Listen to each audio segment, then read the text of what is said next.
Muhyiddin keliru, dasar cukai pro rakyat Anwar ditembak melulu. Baru-baru ini, Muhyiddin Yassin yang entah kenapa suka cakap sebelum semak fakta, menyerang dasar kerajaan pimpinan Anwar Ibrahim. Beliau menyatakan seolah-olah kerajaan hanya mengenakan cukai ke atas orang miskin yang beli barang murah, tapi orang kaya dibiarkan bebas tanpa cukai ke atas barang mewah. Tapi mari kita lihat fakta sebenar. Pertama sekali, dasar ini bukan untuk menekan rakyat bawahan. HVGT sebenarnya dirancang untuk memastikan mereka yang membeli barangan mewah juga menanggung cukai yang berpatutan. Namun, Anwar Ibrahim sebagai pemimpin bijaksana memutuskan untuk menangguhkannya buat sementara untuk memperkemas perlaksanaannya. Kenapa? Supaya dasar ini dapat dilaksanakan dengan lebih teratur dan adil. Kita mahu cukai yang cekap, bukan dasar tergesa-gesa yang akhirnya membebankan semua lapisan masyarakat. Muhyiddin cuba main naratif bahawa kerajaan hanya mahu peras rakyat biasa. Tapi kenyataannya, Anwar memikirkan cara terbaik untuk lindungi ekonomi kita dari dasar-dasar regresif. Jika cukai barang mewah tak dilaksanakan segera, itu bukan kerana kerajaan gagal, tapi kerana kerajaan mahu pastikan dasar ini berjalan dengan telus dan teratur. Jadi kepada Muhyiddin dan para pengkritiknya, cukup-cukuplah dengan serangan tanpa asas. Cukai ini bukan untuk menindas, tapi untuk mengimbangi beban ekonomi dan memajukan negara.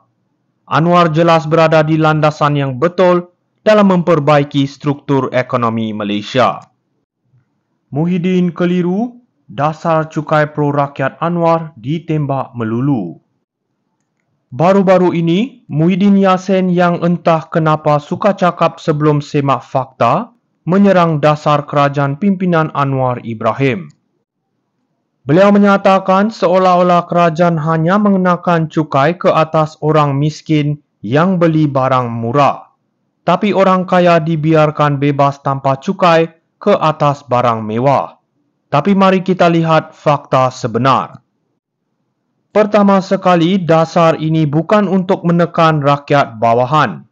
HVGT sebenarnya dirancang untuk memastikan mereka yang membeli barangan mewah juga menanggung cukai yang berpatutan. Namun, Anwar Ibrahim sebagai pemimpin bijaksana memutuskan untuk menangguhkannya buat sementara untuk memperkemas perlaksanaannya. Kenapa? Supaya dasar ini dapat dilaksanakan dengan lebih teratur dan adil. Kita mahu cukai yang cekap, bukan dasar tergesa-gesa yang akhirnya membebankan semua lapisan masyarakat. Muhyiddin cuba main naratif bahawa kerajaan hanya mahu peras rakyat biasa. Tapi kenyataannya, Anwar memikirkan cara terbaik untuk lindungi ekonomi kita dari dasar-dasar regresif. Jika cukai barang mewah tak dilaksanakan segera, itu bukan kerana kerajaan gagal, tapi kerana kerajaan mahu pastikan dasar ini berjalan dengan telus dan teratur. Jadi kepada Muhyiddin dan para pengkritiknya, cukup-cukuplah dengan serangan tanpa asas. Cukai ini bukan untuk menindas, tapi untuk mengimbangi beban ekonomi dan memajukan negara. Anwar jelas berada di landasan yang betul dalam memperbaiki struktur ekonomi Malaysia. Muhyiddin keliru, dasar cukai pro rakyat Anwar ditembak melulu. Baru-baru ini, Muhyiddin Yassin yang entah kenapa suka cakap sebelum semak fakta, menyerang dasar kerajaan pimpinan Anwar Ibrahim. Beliau menyatakan seolah-olah kerajaan hanya mengenakan cukai ke atas orang miskin yang beli barang murah, tapi orang kaya dibiarkan bebas tanpa cukai ke atas barang mewah. Tapi mari kita lihat fakta sebenar. Pertama sekali, dasar ini bukan untuk menekan rakyat bawahan.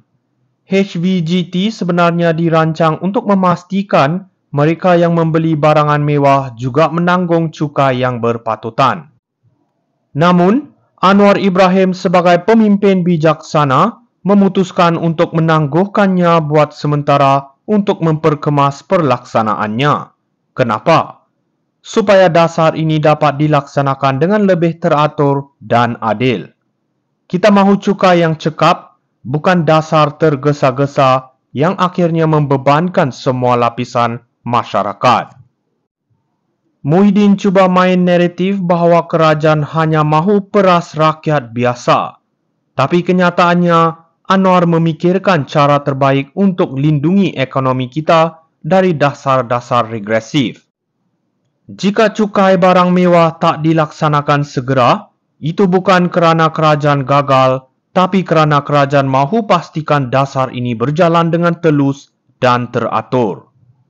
Jadi kepada Muhyiddin dan para pengkritiknya, cukup-cukuplah dengan